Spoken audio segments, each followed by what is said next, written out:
Parlons de théologie. Pour moi, il y a trois dieux. Il y a le dieu saturnien, le dieu jupitérien, le dieu martien. Le saturnien, c'est le dieu des scientifiques, de la cosmologie. Et de ce point de vue de la cosmologie, la Terre, ça n'est rien. Et même l'humanité, ça n'est rien. C'est pour ça qu'il ne faut pas comprendre le texte biblique selon le dieu saturnien, mais selon le dieu jupitérien. Jove, Yahvé. Qui renvoie d'ailleurs au mot juvénis, qui veut dire la jeunesse. Et, puisque Jupiter est le fils de Saturne.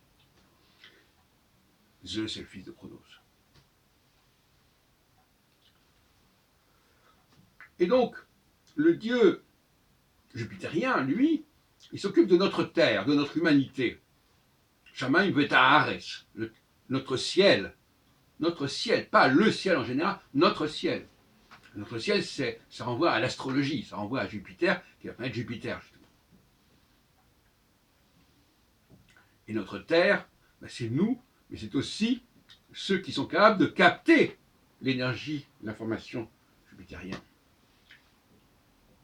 Et j'en ai parlé dans l'astrologie charismatique, c'est-à-dire la question de degré ascendant qui est connecté ou pas avec Jupiter à un moment donné. Nous en parlerons. Nous en déjà parlé. Et puis il y a le niveau martien. Le niveau martien, c'est le niveau de notre modernité. Post-jupitérien, si on peut dire. Ça veut pas dire que les autres niveaux ont disparu, aucunement, mais enfin, ça vient après. Et là, c'est l'homme qui change son environnement. C'est l'homme dénoncé par l'écologie. C'est l'homme martien, l'homme vulcanien. Celui qui... Parce que vous savez que Vulcain et Mars ont tous les deux été amoureux de Vénus dans la mythologie gréco-romaine, gréco-latine.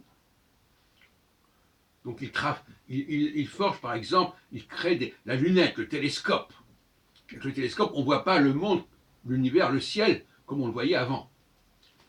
Avec les yeux, simplement, à l'œil nu. Et puis d'autres choses encore.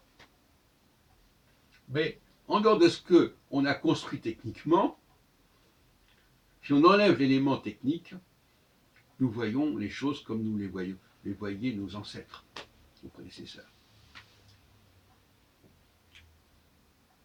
Alors, ce Dieu martien, est-ce que c'est Jésus-Christ? Parce qu'il y a ce que Jésus était et puis ce qu'on en a fait. On peut se poser la question.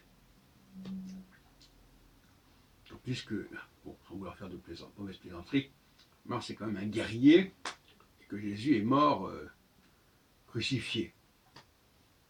Et qu'on a même percé le flanc avec une lance, d'où le sang du Graal, etc. Christ est à l'échelle de l'humain. Donc c'est bien le troisième stade.